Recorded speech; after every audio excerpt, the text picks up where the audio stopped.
नमस्कार साथियों, स्वागत है आपका ज्ञानार्पण परिवार में। तो साथियों, आशुतोष आपके सामने हिंदी का साहित्य का जो हमारा सेशन चल रहा था, तो हम लोगों ने उसको शुरू कर दिया था और थोड़ा सा हिंदी से के साहित्य के बारे में हम लोगों की चर्चा हो गई थी। तो साथियों, जो आपका पेट का जो आपका एग्जाम होने वाला है, आपका सितंबर माह में सरकार के द्वारा जो आपका नोटिफिकेशन जारी कर दिया गया है, तो पेट में जो आपका साहित्य का पोर्शन रहता है, पेट को ले लिया जाए। टेट में जो आपका साहित्य का पोर्शन आता है, इसके बाद अन्य किसी जो राज्य की जो भी हिंदी की जो भी परीक्षाएं होती हैं, जिसमें आपका हिंदी का सिलेबस रहता है, और कहीं ना कहीं किसी भी परीक्षा में जो हिंदी टॉपिक रहता है, वहाँ पर 5 से 10 नंबर आपका साहित्य रहता ही रहता है। तो किसी भी परीक्षा के लिए साहित्य आपका बहुत ही इम्पोर्टेंट है, और उसी के बारे में हमारी जो चर्चा चल रही थी, तो हिंदी का सामान्य इतिहास के बारे में कुछ चर्चा हम लोगों ने कर ली थी।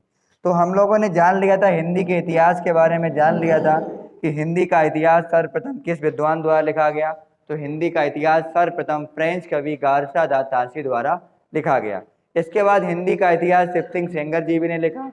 हिंदी का इतिहास उन्होंने हिंदी में लिखा था सबसे पहले। किसमें लिखा था? अपने ग्रंथ शिव सरोज में लिखा। इसके बाद हिंदी का वैज्ञानिक इतिहास आया, फिर हिंदी का मानक इतिहास आया, फिर मिश्र बंधुओं ने अपने मिश्र बंधु विनोद 1913 में हिंदी का इतिहास लिखा। इसके बाद 1929 में हिंदी का मानक इतिहास या हिंदी का प्रमाणक इतिहास आचार्य रामचंद्र शुक्ल जी द्वारा दिया गया। इसके बाद हिंदी का दूसरा इतिहास आया या हिंदी का आधुनिक इतिहास डॉक्टर बच्चन सिंह द्वारा दिया गया था। इस बारे में हम लोगों ने चर्चा कर ली थी। आज जो हमारा चर्चा का विषय रहने वाला है, वो आज हमारा विषय रहने वाला है कि हिंदी का जो काल विभाजन के बारे में हम लोग चर्चा करेंगे। तो आज की चर्चा रहेगी आपके हिंदी के काल विभाजन की।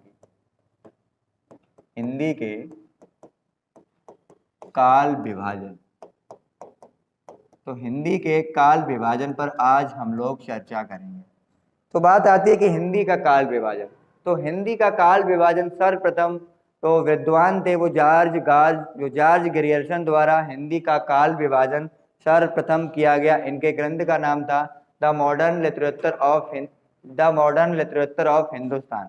तो पूछा जाए कि हिंदी का काल विभाजन किसके द्वारा किया गया, तो हिंदी का काल विभाजन सर्वप्रथम जॉर्ज ग्रियर्सन द्वारा, इनका जो ग्रंथ था the modern vernacular literature of Hindustan में हिंदी का काल विभाजन किया गया। लेकिन इन्होंने हिंदी का काल विभाजन 11 प्रकार से किया था, जो मानक नहीं माना गया। इसके बाद हिंदी का काल विभाजन 1913 में मिश्र बंधुओं ने किया। और इसके बाद हिंदी का मानक काल विभाजन किसने किया, तो हिंदी का मानक काल विभाजन आचार्य रामचंद्र शुक्ल ने 1929 में किया। इसके बाद हिंदी का काल विभाजन डॉक्टर राम कुमार वर्मा ने भी किया, नगेंद्र ने भी किया, तो क्या डॉक्टर श्याम सुंदर दास ने भी किया। लेकिन जो मानक हैं आपको जिनके बारे में पूछा जाता है, हमें उनके बारे में ही पढ़ना है। तो पहली बात क्या कि हिंदी का काल विभाजन की शुरुआत सर्वप्रथम किसने की, तो हिंदी के काल विभाजन का श्रेय हिंदी के काल विभाजन का श्रेय जॉर्ज ग्रियर्सन द्वारा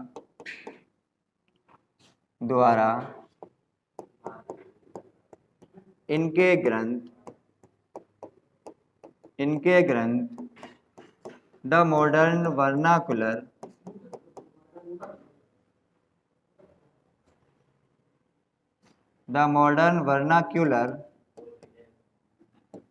ठीक है,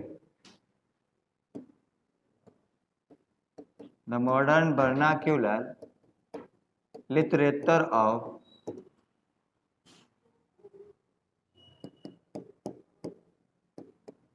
हिंदुस्तान में किया हिंदी के काल विभाजन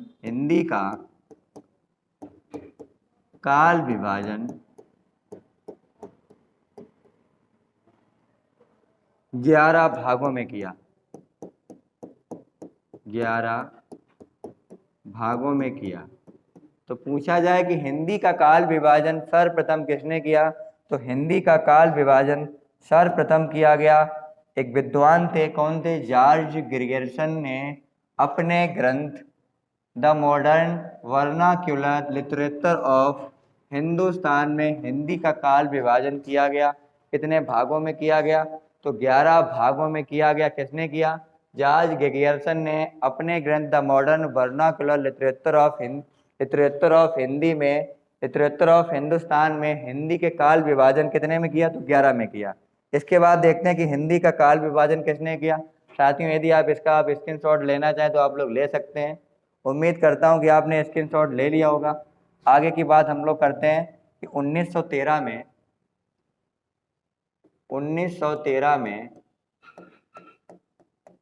मिस्र बंधुओं ने अपने मिस्र बंधु विनोद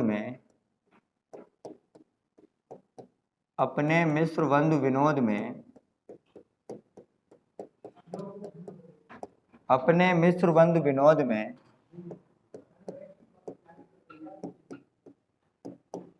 हिंदी का काल विभाजन किया। हिंदी का काल विभाजन किया। तो साथियों, 1913 में मिस्र बंधुओं ने मिस्र बंधु विनोद में हिंदी का क्या किया? काल विभाजन किया। किसने किया? मिस्र बंधुओं ने किया।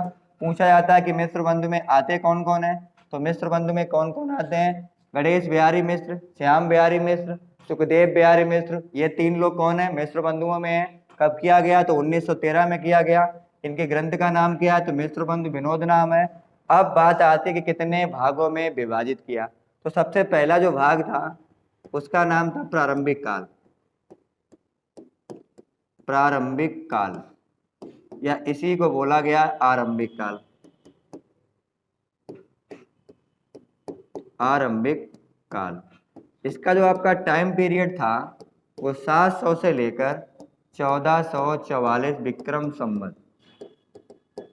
तो पूछा जाए कि जो मिस्र बंधुओं ने पहला जो काल विभाजन किया था उस काल विभाजन का नाम था प्रारंभिक काल या आरंभिक काल, जिसका टाइम पीरियड था 700 विक्रम संवत से लेकर 1444 विक्रम संवत। आगे की बात है क्या? मध्य वाला जो काल विभाजन किया था कि मध्यकाल, और मध्यकाल को इनका मानना था कि 1444 से लेकर आपका 1680। तो पूछा जाए कि मध्यकाल को कितने भागों में बांटा? इसको भी 2 में बांट, एक पूर्व मध्यकाल और एक उत्तर मध्यकाल। ऐसे प्रारंभिक को बांट दिया था पूर्व आरंभिक काल और एक आपका उत्तर आरंभिक काल। तो मध्यकाल को क्या टाइम पीरियड क्या था? 1445 था। 1445 से लेकर 1680। आगे देखते हैं अगला जो हमारा काल था, और अगला हमारा तीसरे काल का नाम है आपका अलंकृत काल। तीसरा आपका जो काल है उस काल का नाम है अलंकृत काल। अलंकृत काल का जो टाइम पीरियड था वो 1681 से लेकर 1889 विक्रम संवत। और अगला जो हमारा टाइम पीरियड है वो चौथा टाइम पीरियड है, वो क्या आपका परिवर्तन काल। और परिवर्तन काल का जो आपका टाइम पीरियड है वो 1890 से लेकर 1926 विक्रम संवत। और अगला आपका क्या है? आधुनिक काल।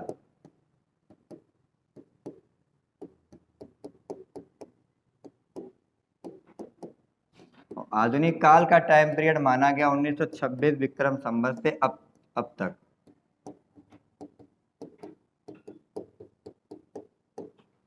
तो साथियों, जो आपका जो पहला जो 1913 में जो काल विभाजन किया गया था वो किसने किया? मिस्र बंधुओं ने किया। किसमें किया? अपने मिस्र बंधु विनोद में किया, जिसमें उन्होंने पहला जो काल माना था उस काल का नाम था आरंभिक काल या प्रारंभिक काल। यदि पूछा जाए कि आदि काल को प्रारंभिक काल या आरंभिक काल किसने कहा, तो आदि काल को प्रारंभिक काल या आरंभिक काल मिस्र बंधुओं ने कहा। इसके बाद रीत काल को अलंकृत काल किसने कहा? तो रीत काल को अलंकृत काल किसने कहा? मिस्र बंधुओं ने कहा। कई बार पूछा गया है, तो आप इसको आप मोस्ट इंपॉर्टेंट समझ सकते हैं कि अलंकृत काल नाम किसने दिया। तो कई बार पूछा गया है कि राम कुमार जो आचार्य रामचंद्र शुक्ल जी ने रीत काल जो नाम दिया था उस रीत काल को अलंकृत काल नाम किसने दिया? तो रीत काल को अलंकृत काल नाम दिया था वो मिस्र बंधुओं ने दिया था। जिसमें कौन कौन आते थे? गणेश बिहारी मिश्र, श्याम बिहारी मिश्र और सुखदेव बिहारी मिश्र आते थे। उम्मीद करता हूँ साथियों इतनी बात आपको अच्छे से समझ में आ गई होगी। आगे की जो लोग हम लोग चर्चा करेंगे तो 1929 में जो काल विभाजन किया गया था या मानक काल विभाजन किया गया था, वो आपके जो आचार्य रामचंद्र शुक्ल जी थे, उनके द्वारा हिंदी का मानक काल विभाजन किया गया। तो उसके बारे में हम लोग जानते हैं कि आचार्य रामचंद्र शुक्ल जी ने हिंदी का काल विभाजन कैसे किया। तो आगे जान देखते हैं हम लोग। आचार्य रामचंद्र शुक्ल जी ने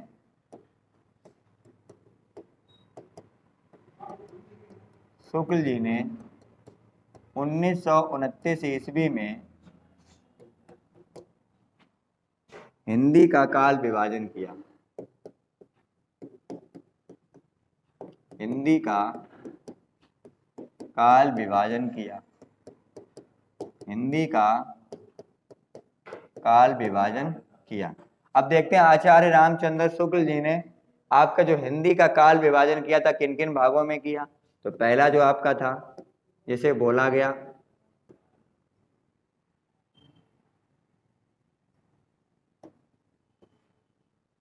पहला बोला गया आपका वीर गाथा काल। वीर गाथा काल। दूसरा आपका था भक्ति काल। तीसरा बोला गया रीति काल। और चौथा आपका बोला गया गद्य काल।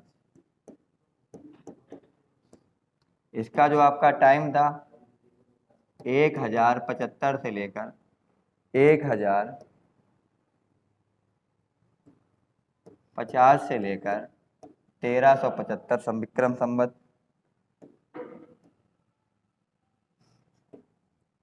1375। अगला क्या आपका 1375 से लेकर 1700। अगला जो आपका है 1700 से लेकर 1900। और अगला जो है आपका 1900 से लेकर अब तक।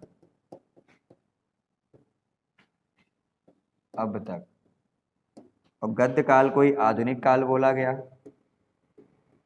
और आधुनिक काल को भी इन्होंने 3 भागों में बांट दिया था।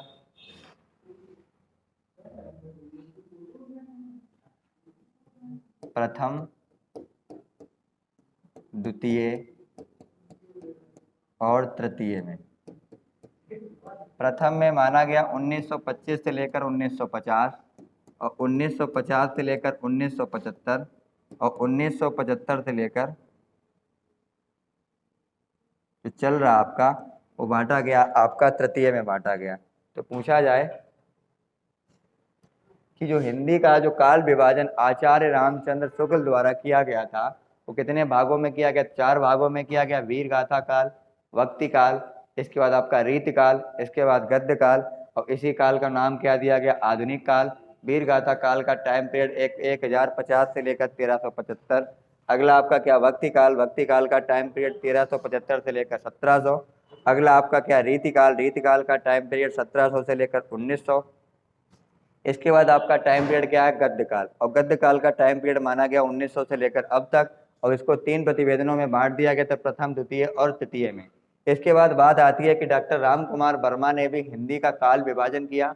और डॉक्टर राम कुमार वर्मा के हिंदी का काल विभाजन इसलिए मोस्ट इंपॉर्टेंट बन जाता है क्योंकि उन्होंने वीर गाथा काल को संधि काल और चारण काल 2 भागों में बांट दिया था। तो पूछा जाए कि वीर गाथा काल को संधि काल और चारण काल नाम किसने दिया? तो वीर गाथा काल को संधि काल और चारण काल नाम किसने दिया?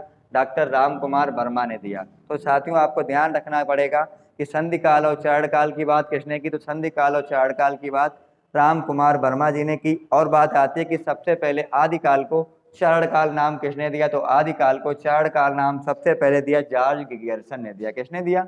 जॉर्ज गिगेर्सन ने दिया। तो आइए हम लोग डॉक्टर राम कुमार वर्मा के बारे में भी थोड़ी सी चर्चा कर लेते हैं। अब देखते हैं हम लोग डॉक्टर राम कुमार वर्मा का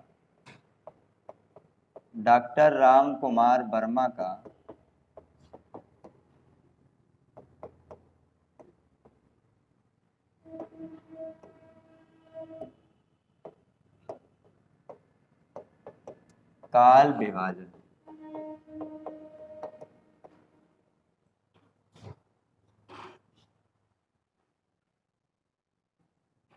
तो पहला जो इनका था, ठीक है, तो हम लोग क्या जान रहे थे, डॉक्टर राम कुमार वर्मा का काल विभाजन। डॉक्टर राम कुमार वर्मा ने पहले ही आपको बता दिया था कि वीर गाथा काल को दो भागों में बांट दिया था। पहला आपका क्या था, संधि काल, और संधि काल। दूसरा जो आपका काल था, उस काल का नाम था क्या था, चारण काल। अब अगला जो आपका है, उस काल का नाम है आपका भक्ति काल। अगला जो आपका काल है, उस काल का नाम है आपका रीति काल। अगला जो आपका पांचवा काल है, उस काल का नाम क्या, आधुनिक काल।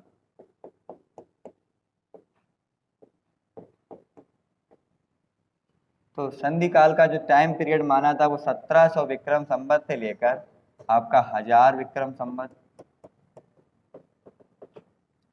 चारण काल का टाइम पीरियड है 1000 से लेकर 1375 विक्रम संवत।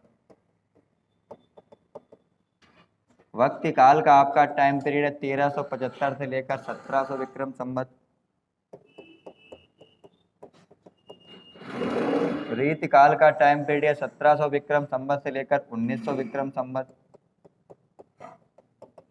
और अगला जो आपका है आधुनिक काल, और आधुनिक काल का टाइम पीरियड है 1900 से लेकर अब तक।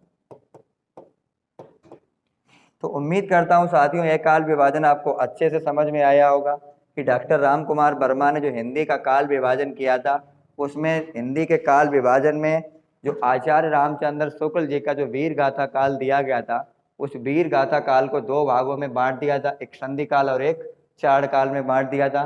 संधि काल का टाइम पीरियड 1700 लेकर 1000 विक्रम संवत तक। चारण काल का टाइम पीरियड 1000 से लेकर 1375 विक्रम संवत।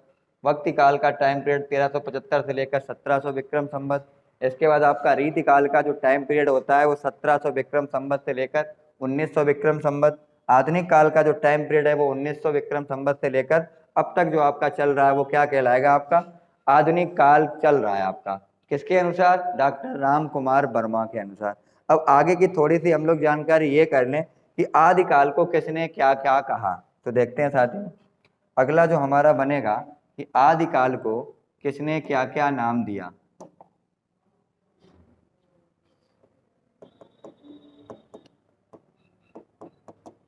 आदिकाल के नाम, आदिकाल के नाम।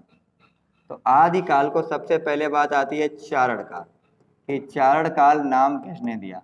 तो आदिकाल को सबसे पहले चारण काल नाम किसने दिया, तो जॉर्ज ग्रियर्सन ने। सबसे पहले किसने दिया नाम, तो जॉर्ज ग्रियर्सन ने नाम दिया। आगे बात आती है कि आदिकाल को वीर गाथा काल किसने कहा, वीर गाथा काल। तो आदिकाल को वीर गाथा काल किसने कहा, तो आचार्य रामचंद्र शुक्ल जी ने कहा। आचार्य रामचंद्र शुक्ल जी ने कहा। आगे बात आती है कि आदिकाल को संधि काल एवं चारण काल किसने कहा,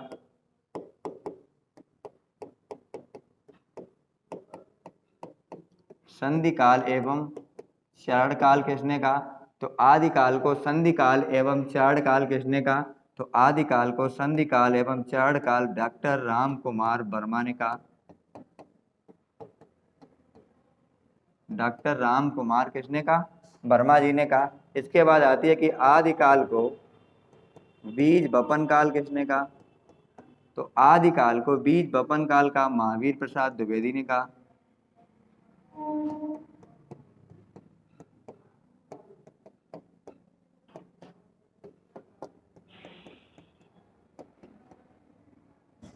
इसके बाद आती है कि आदिकाल को वीर काल किसने कहा,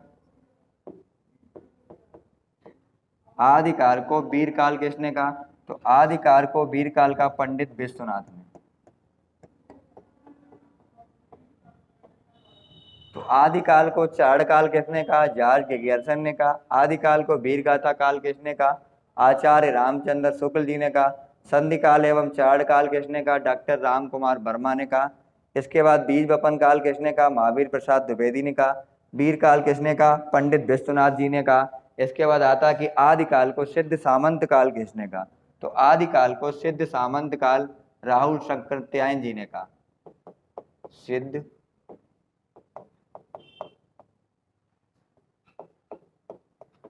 सामंत काल, और सिद्ध सामंत काल किसने कहा?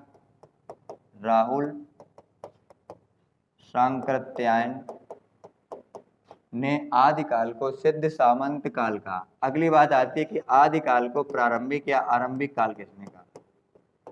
प्रारंभिक या आरंभिक काल किसने कहा?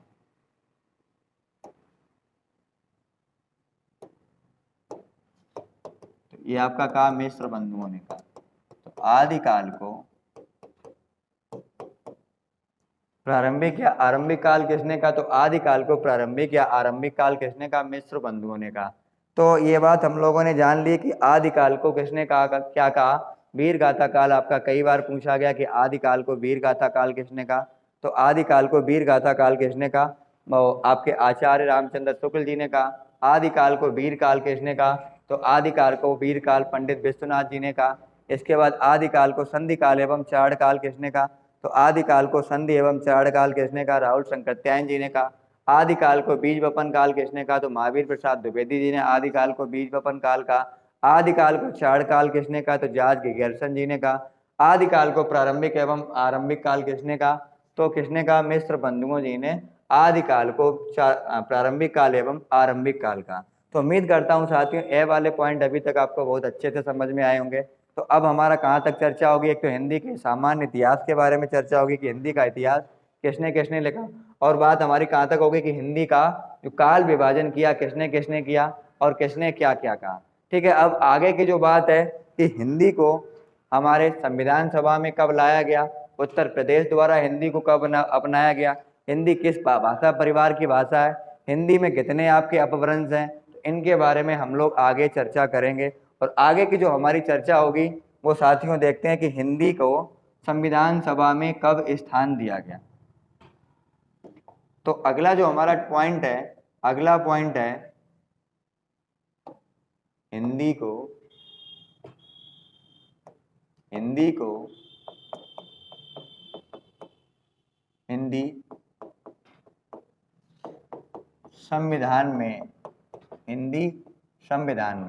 तो पहला पॉइंट क्या है? 14 सितंबर 1949 को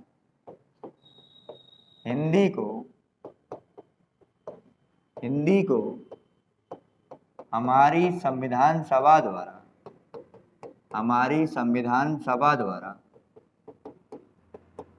14 सितंबर 1949 को हिंदी को हमारी संविधान सभा द्वारा अपनाया गया। इसीलिए 14 सितंबर को हिंदी दिवस मनाया जाता है। हिंदी दिवस मनाया जाता है। आगे पहला हिंदी दिवस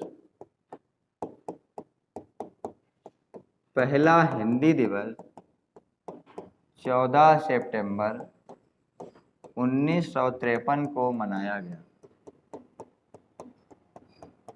तो साथियों पूछा जाए कि संविधान सभा द्वारा हिंदी भाषा को हमारी संविधान सभा द्वारा कब अपनाया गया, तो 14 सितंबर 1949 को हिंदी भाषा को हमारी संविधान सभा द्वारा अपनाया गया। इसके बाद बात आती है कि पहला हिंदी दिवस कब मनाया गया, तो पहला हिंदी दिवस 14 सितंबर 1953 को मनाया गया। और हिंदी दिवस कब मनाते हैं, तो 14 सितंबर को हिंदी दिवस हम लोग मनाते हैं। इसके बाद बात आती है कि हमारी संविधान सभा ने हिंदी को कहां पर स्थान दिया। तो देखें, हमारी संविधान सभा द्वारा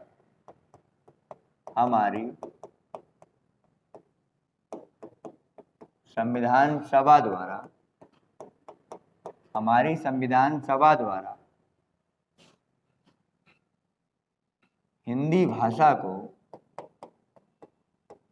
भाषा को भाग 17 के अनुच्छेद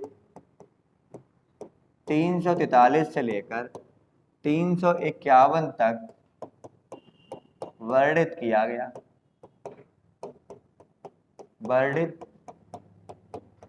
गया, तो संविधान सभा द्वारा हिंदी भाषा को कहाँ स्थान दिया गया? भाग 17 में स्थान दिया गया। किस अनुच्छेद के अंतर्गत स्थान दिया गया? तो अनुच्छेद 343 से लेकर 351 तक हिंदी भाषा का उल्लेख किया गया। अब बात आती है कि 343 अनुच्छेद क्या कहता है, तो लिखें 343 अनुच्छेद कहता है, 343 अनुच्छेद कहता है कि हमारे देश की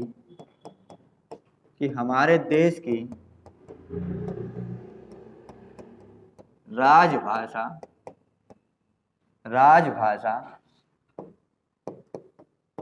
हिंदी होगी, राजभाषा हिंदी होगी तथा लिपि देवनागरी होगी, अब बात क्या आती है कि राजभाषा, कि हमारे देश की राजभाषा क्या होगी? तो हमारे देश की राजभाषा क्या होगी? हिंदी होगी।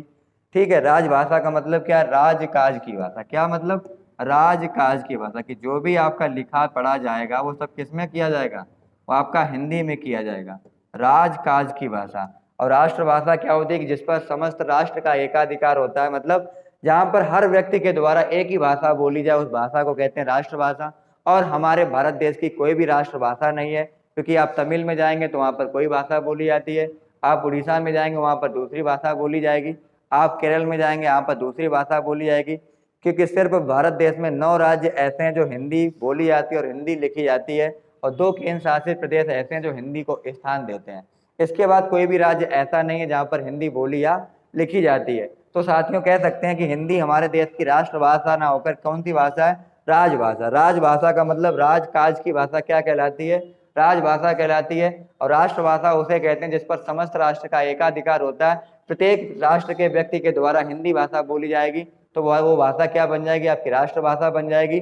और हमारे देश की राष्ट्रभाषा इस समय कोई भाषा हमारे देश की राष्ट्रभाषा नहीं है। तो अगर पूछा जाए कि हमारे देश की राष्ट्रभाषा कौन सी है, तो हमारे देश की कोई राष्ट्रभाषा नहीं है। हिंदी को किस भाषा का दर्जा प्राप्त है? तो हिंदी को राजभाषा का दर्जा प्राप्त है। आगे बात आती है कि लिप का मतलब क्या होता है? तो लिप का अर्थ होता है चिन्ह। चिन्ह का मतलब क्या होता है? लिखने का तरीका। तो लिखने का तरीका कौन बताता? तो लिखने का तरीका बताएगी देवनागरी लिपि। वो बताएगी कि हिंदी को हम बाएं से दाएं लिखेंगे, आ को कैसा लिखेंगे, कहाँ पर कौन से ब्राह्म का प्रयोग करना है, कि हमें इसका ज्ञान कौन कराएगा? इसका ज्ञान हमें कराएगी देवनागरी लिपि। लिप का मतलब होता है चिन्ह, अर्थात लिखने का तरीका, आपको कैसा प्रयोग करना है वो क्या बताएगी? देवनागरी लिपि। अब बात आती है कि देवनागरी लिपि का विकास कहाँ से हुआ, तो ये भी बात आप जान लें कि देवनागरी लिपि का विकास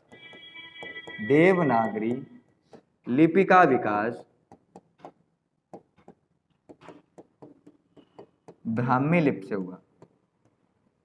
कहाँ से हुआ? देवनागरी लिपि का विकास कहाँ से हुआ? तो ब्राह्मी लिपि से हुआ। आगे की चर्चा कर लेते हैं कि 353 अनुच्छेद के बारे में हम लोग थोड़ा सा जान लेते हैं।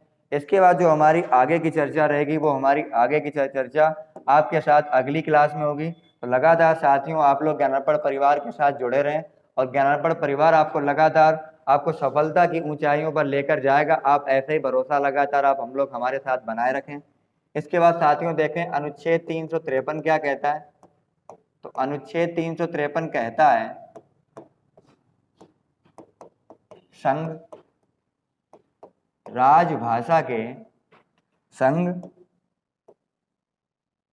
हिंदी भाषा के प्रचार प्रसार के लिए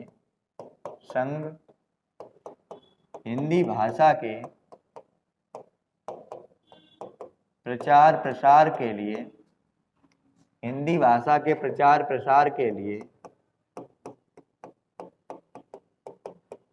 सदैव कार्यकरणी रहेगा। संघ हिंदी भाषा के प्रचार प्रसार के लिए सदैव कार्यकरणी रहेगा। तो आज का साथियों हमारा जो सेशन, नमस्कार साथियों, स्वागत है आपका ज्ञानार्पण परिवार में। तो मैं आशुतोष हिंदी साहित्य को लेकर हमारी जो चर्चाएं चल रही थी उसी चर्चा को आज हम लोग आगे बढ़ाएंगे।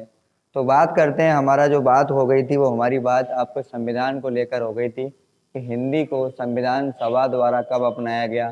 तो हिंदी को संविधान सभा द्वारा 14 सितंबर 1949 को अपनाया गया।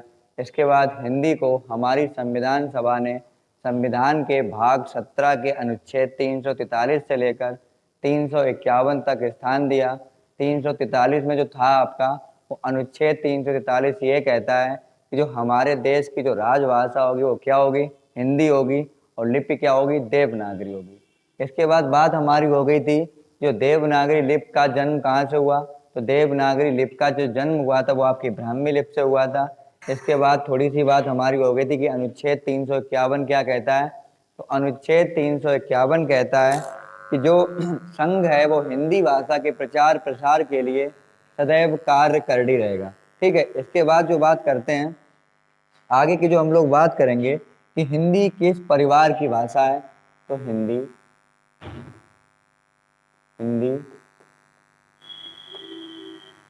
भारोपीय परिवार की भाषा है।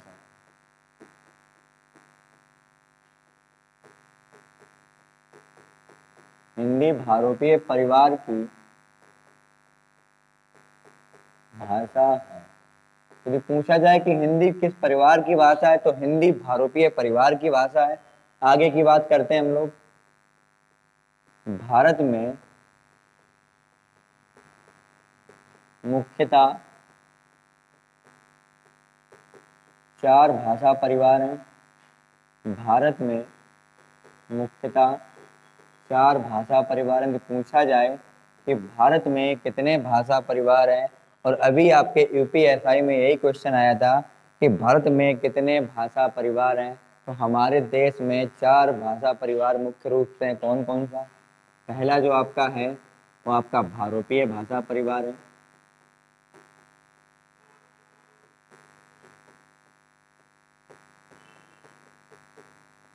अगला जो आपका है वो द्रविड़ भाषा परिवार।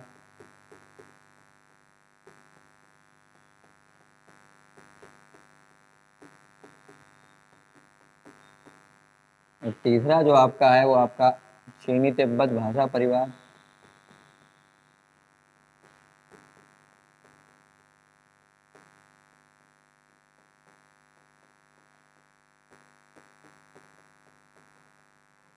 अगला जो हमारा है चौथा, ऑस्ट्रिक भाषा परिवार।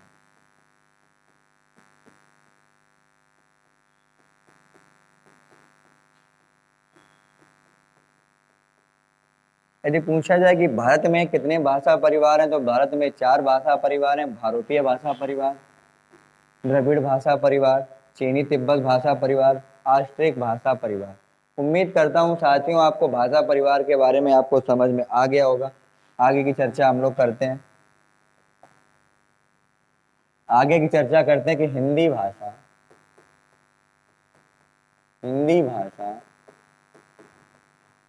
हमारे देश में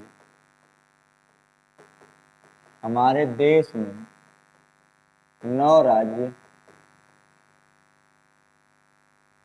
और 2 केंद्र शासित प्रदेश 9 राज्य और 2 केंद्र शासित प्रदेश में बोली जाती है।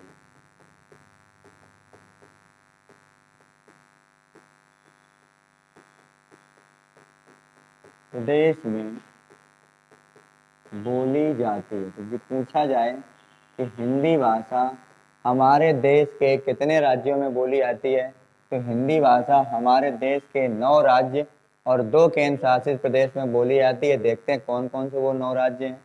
तो पहला आपका क्या है, उत्तर प्रदेश।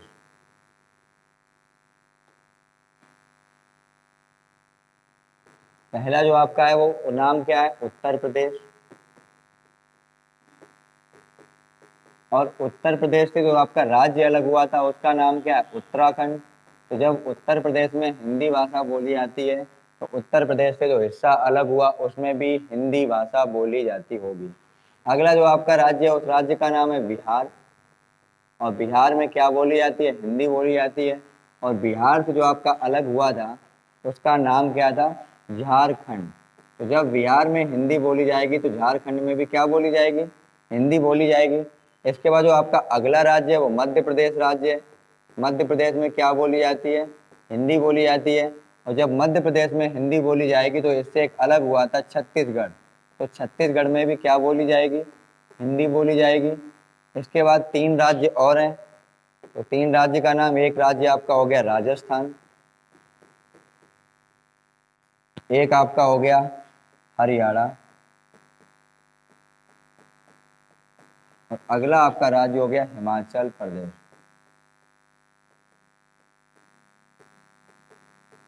और 2 जो आपके केंद्र शासित प्रदेश हैं, उनमें पहला आपका दिल्ली और दूसरा आपका नया बन गया कौन सा? जम्मू कश्मीर।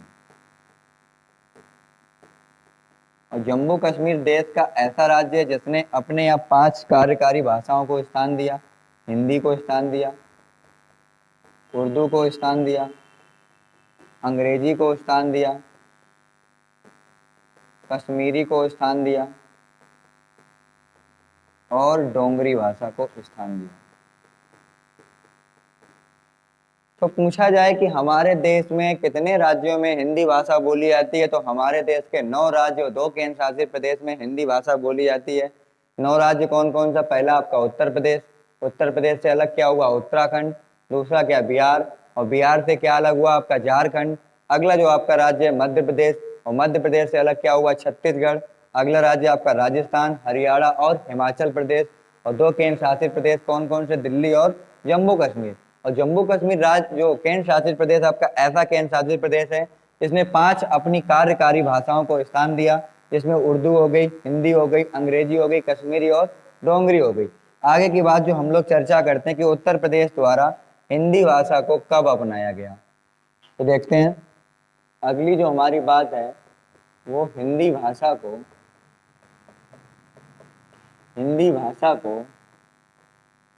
उत्तर प्रदेश द्वारा हिंदी भाषा को उत्तर प्रदेश द्वारा 1947 में अपनाया गया। और बात हमारी उत्तर प्रदेश की हो रही है, और कोई भी एग्जाम यदि उत्तर प्रदेश में हम देंगे तो उत्तर प्रदेश के बारे में फैक्ट आपको जानना बहुत जरूरी है। तो उत्तर प्रदेश ने हिंदी भाषा को प्रथम भाषा के रूप में कब अपनाया? तो उत्तर प्रदेश ने हिंदी भाषा को प्रथम भाषा के रूप में कब अपनाया? 1947 में अपनाया। अब आगे बात आती है कि उत्तर प्रदेश द्वारा उर्दू भाषा को द्वितीय भाषा के रूप में कब अपनाया गया? तो उत्तर प्रदेश द्वारा उर्दू भाषा को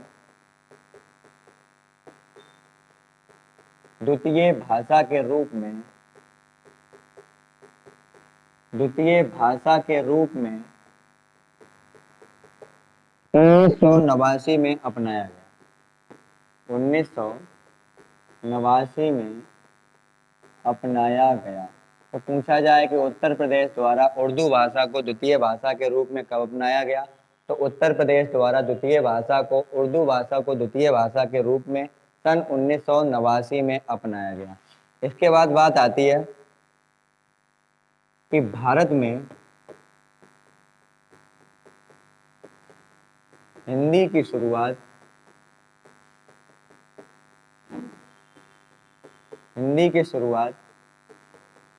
7वीं 8वीं शताब्दी से मानी जाती है।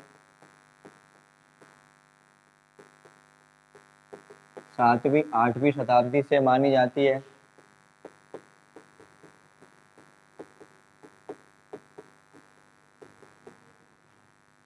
परंतु राहुल शंकरत्यायन के अनुसार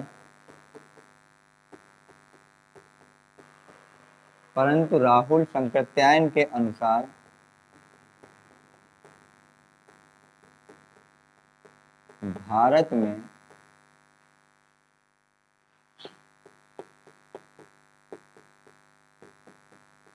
हिंदी की शुरुआत 11वीं शताब्दी से मानी जाती है।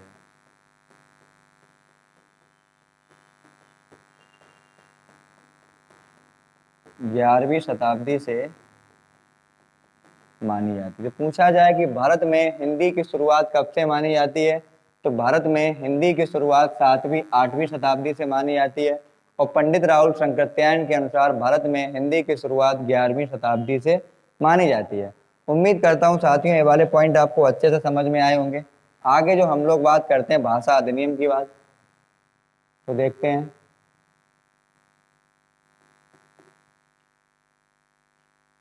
देखें, प्रथम भाषा अधिनियम, प्रथम भाषा अधिनियम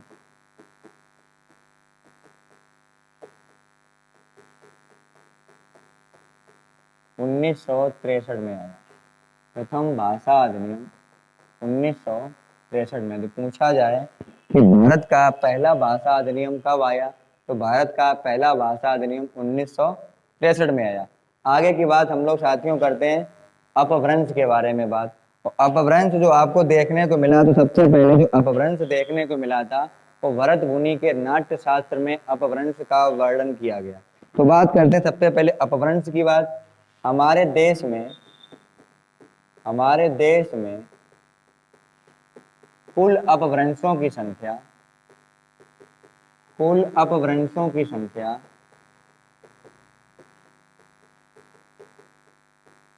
8 है, परंतु प्रामाणिक रूप से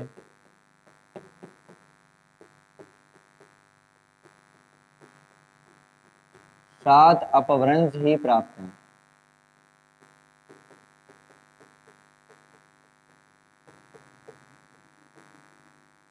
7 अपभ्रंश ही प्राप्त हैं। आगे की बात, अपभ्रंश शब्द का उल्लेख, अपभ्रंश का उल्लेख सबसे पहले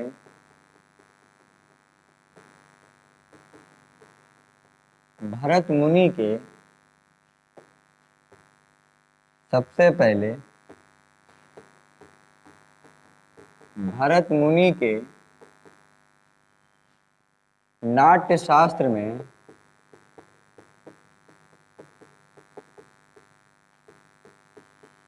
देखने को मिलता है।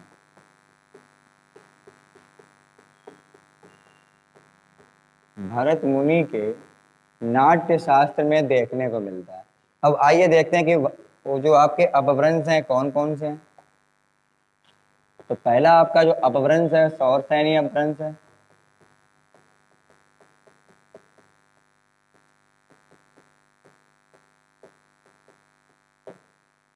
सौरसेनी अपभ्रंश में कौन कौन सी भाषाएं बोलियां बोली जाती हैं? पहला तो आपकी आएगी पश्चिमी हिंदी,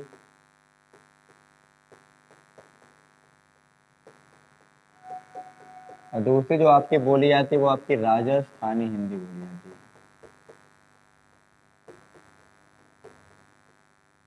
अगला जो आपका अपभ्रंश है अर्धमागधी अपभ्रंश।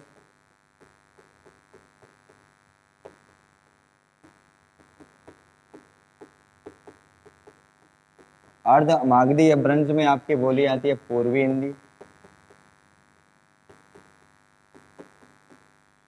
अगला जो आपका अपभ्रंश है मागधी अपभ्रंश।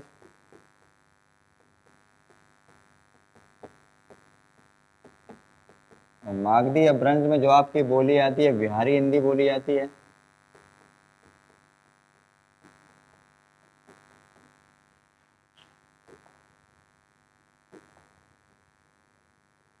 चौथा जो आपका अपभ्रंश है उस अपभ्रंश का नाम है आपका खस अपभ्रंश।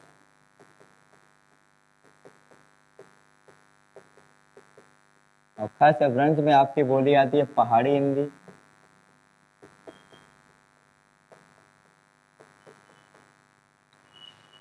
अगला आपका व्राचंड अपभ्रंश।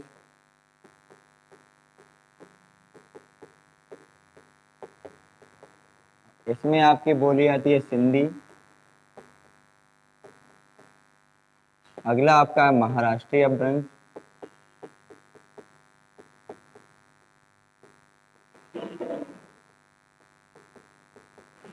इसमें जो बोली आती है आपकी मराठी। अगला आपका है पैसाची अपभ्रंश।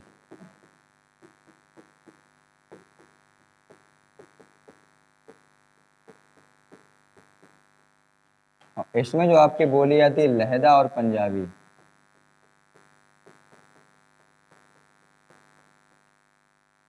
तो अपभ्रंशों की संख्या, कुल अपभ्रंशों की संख्या हमारे पास 8 है, जिसमें से मानक रूप से हमारे पास कैसे कितने प्राप्त हैं, 7 ही प्राप्त हैं। पहला कौन सा है, सौर सैनी अपभ्रंश, जिसमें आपकी कौन कौन सी हिंदी बोली जाती है, एक तो आपकी बोली जाती है पश्चिमी हिंदी, एक बोली जाती है आपकी कौन सी, राजस्थानी हिंदी। अगला जो आपका अपभ्रंश है उसका नाम है अर्धमागधी अपभ्रंश, और अर्धमागधी अपभ्रंश में आपकी पूर्वी हिंदी बोली जाती है, उड़िया, असमिया, बंगला जो भी है वो सभी आपकी अर्धमागधी अपभ्रंश में बोली जाती हैं। और गुजराती का पूछ लेता है तो गुजराती आपकी सौर सैनी अपभ्रंश में बोली जाती है। अगला क्या आपकी बिहारी, अरे आपका अगला जो आपका है मागधी अपभ्रंश, और मागधी अपभ्रंश में आपकी बिहारी हिंदी बोली जाती है। और अगला अपभ्रंश है आपका खस अपभ्रंश, और खस अपभ्रंश में पहाड़ी हिंदी बोली जाती है। और अगले अपभ्रंश का जो नाम है उसका नाम आपका क्या है, ब्राचंड अपभ्रंश, और ब्राचंड अपभ्रंश में सिंधी बोली बोली जाती है। और अगले का नाम है महाराष्ट्री, महाराष्ट्री में मराठी बोली जाती है। और अगले अपभ्रंश का नाम है पैशाची अपभ्रंश, जिसमें लहदा और पंजाबी बोली जाती है। आगे की चर्चा हम लोग करते हैं।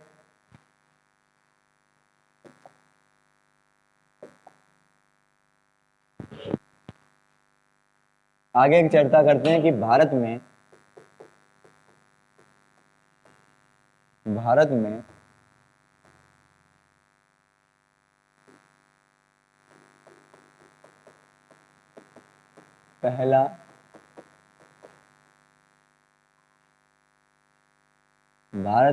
पहला राज्य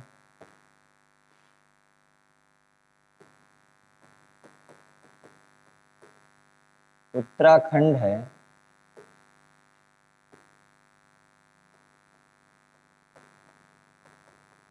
उत्तराखंड है जिसमें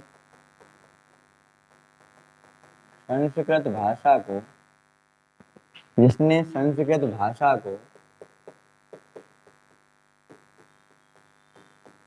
द्वितीय भाषा के रूप में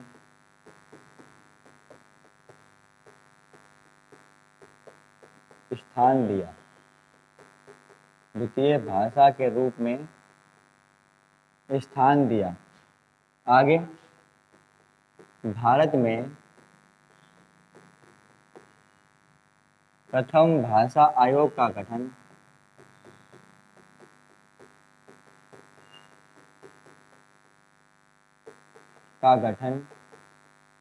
1955 में किया गया। 1955 में किया गया, जिसके अध्यक्ष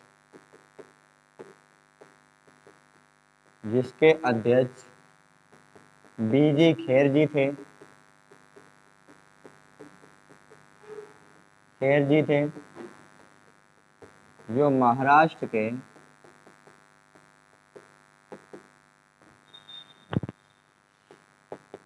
मुख्यमंत्री भी थे।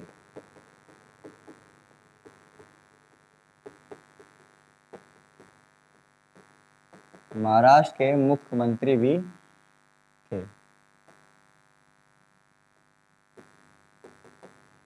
तो पूछा है कि भारत में पहला ऐसा कौन सा राज्य है जिसने संस्कृत भाषा को द्वितीय भाषा के रूप में स्थान दिया, तो उत्तराखंड आपका ऐसा राज्य है जिसने संस्कृत भाषा को द्वितीय भाषा के रूप में स्थान दिया।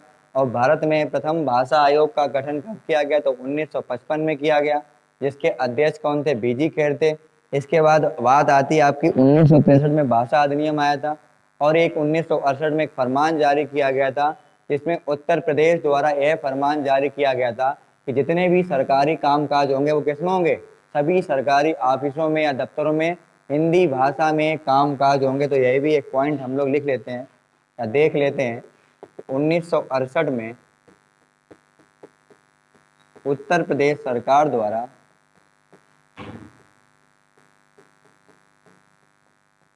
यह फरमान जारी किया गया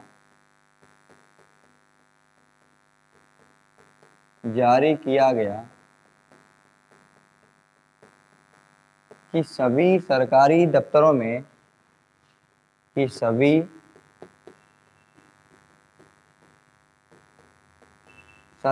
दफ्तरों में सरकारी कामकाज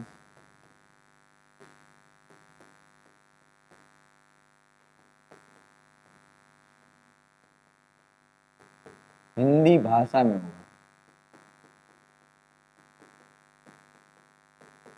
तो पूछा जाए कि उत्तर प्रदेश सरकार द्वारा एक फरमान कब जारी किया गया जिसमें सभी सरकारी दफ्तरों में जो भी कामकाज होगा हिंदी भाषा में होगा, तो कब किया गया? 1968 में किया गया। आगे की चर्चा हम लोग देखते हैं। तो आगे की जो हमारी चर्चा है उसमें आपका हिंदी का क्रम, हिंदी का क्रम, कि हिंदी का क्रम क्या रहा। तो सब भाषाओं की जननी कौन सी भाषा है? तो सब भाषाओं की जननी आपकी संस्कृत भाषा है। ठीक है, संस्कृत को दो पार्टों में बांटा गया। पहला है आपका अलौकिक संस्कृत, इसी को कहा गया है वैदिक। अगला है आपकी लौकिक संस्कृत। संस्कृत से क्या आई आपकी? पाली आई। पाली से क्या आई आपकी? प्राकृत आई। प्राकृत से क्या आया? अपभ्रंश आया।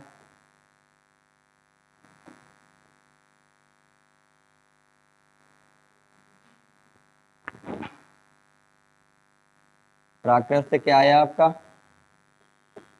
अपभ्रंश आया। अपभ्रंश से क्या आया आपका? सौर सैनी अपभ्रंश आया।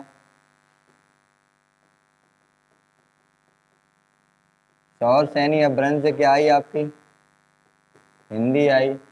और सौर सैनी से ही आपका क्या आया? अवट्य आया।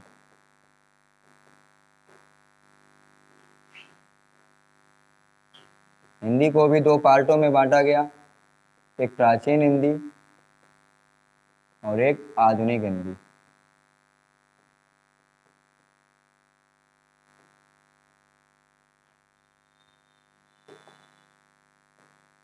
आधुनिक हिंदी। तो साथियों देखा जाए, तो पूछा जाए कि संस्कृत हिंदी का क्रम क्या रहा, तो सब भाषाओं की जननी कौन सी भाषा? आपकी संस्कृत भाषा है। संस्कृत को दो पार्टों में बांटा गया, एक अलौकिक संस्कृत और एक लौकिक संस्कृत। संस्कृत के बाद क्या आई आपकी? पाली आई। पाली के बाद क्या आई आपकी? प्राकृत आई। प्राकृत के बाद क्या आया? अपभ्रंश आया। अपभ्रंश से क्या आया? सौर सैनी आया। और सौर सैनी अपभ्रंश से क्या आई आपकी? हिंदी आई। और सौर सैनी से ही क्या आया आपका? अवट्य आया। तो यहीं पर थोड़ी सी आपकी जानने वाली बात है, यहाँ पर कई बार क्वेश्चन पूछा गया है कि हिंदी का पूर्ववर्ती अपभ्रंश कौन सा है। तो हिंदी का पूर्ववर्ती अपभ्रंश कौन सा होगा? अपभ्रंश होगा। और हिंदी का उत्तरवर्ती अपभ्रंश कौन सा होगा? तो उत्तर में कहा जाएंगे बाद में। बाद में क्या आया आपका? अवट्य आया। तो हिंदी का उत्तरवर्ती अपभ्रंश क्या होगा? अवट्य। और हिंदी का पूर्ववर्ती अपभ्रंश क्या होगा? आपका अपभ्रंश होगा। अब साथियों देख लेते हैं कि कौन सी भाषा कितने टाइम तक चली। अमूमन ऐसा माना गया कि कोई भी भाषा लगभग 500 साल तक चली है। तो देखते हैं कि अगर यदि कोई भी भाषा 500 साल तक चलेगी तो कहाँ तक चलेगी। और ऐसा माना गया कि जो अलौकिक संस्कृति है इसका जो टाइम पीरियड स्टार्ट हुआ था 1500 ईसा पूर्व से स्टार्ट हुआ था, और फिर 500 साल तक चलेगी तो कहाँ तक जाएंगे आप? 1000 ईसा पूर्व तक हम लोग जाएंगे। अब ऐसे आपके लौकिक संस्कृत है, और लौकिक संस्कृत कहाँ तक चली होगी? तो 1000 ईसा पूर्व से लेकर कहाँ तक चलेगी? 500 ईसा पूर्व तक चलेगी। आगे की बात क्या करेंगे? पाली भाषा में। तो पाली जो भाषा है आपकी वो 500 ईसा पूर्व से चली होगी, और कहाँ तक जाएगी आपकी? 1 ईस्वी तक। अब 1 ईस्वी का मतलब क्या हो गया? हम लोग अपने टाइम पर आ गए। तो 500 ईसा पूर्व से लेकर पाली भाषा का जो टाइम पीरियड है वो आपका 1 ईस्वी तक है। और प्राकृत भाषा का जो टाइम पीरियड चलेगा वो 1 ईस्वी से लेकर 500 ईस्वी तक चलेगा। आगे क्या है? प्राचीन हिंदी का टाइम पीरियड। तो प्राचीन हिंदी जो चलेगी 500 ईस्वी से लेकर 1000 ईस्वी तक। और आपकी जो आधुनिक हिंदी है वो 1000 ईस्वी से आपकी वर्तमान में जो चल रही है उसे हम क्या कह रहे हैं? कहेंगे आधुनिक हिंदी कहेंगे। आगे देखें, पाली जो भाषा थी वो किनकी थी? बौद्धों की भाषा थी। और इसमें जो ग्रंथ लिखे गए वो क्या कहलाए? बौद्ध ग्रंथ कहलाए। इसके बाद प्राकृत जो भाषा थी वो किनकी भाषा थी? तो जैनों की भाषा थी। और इसमें जो ग्रंथ लिखे गए वो क्या कहलाए? जैन ग्रंथ कहलाए। तो उम्मीद करता हूँ साथियों यह वाला पॉइंट आपको अच्छे से समझ में आया होगा। और यह क्रम कई बार पूछा गया है कि हिंदी का क्रम क्या होगा। तो हिंदी का क्रम क्या होगा साथियों? सब भाषाओं की जननी कौन सी भाषा है आपकी? तो पूछा जाए सब भाषाओं की जननी कौन सी है, तो सब भाषाओं की जननी आपकी कौन सी है?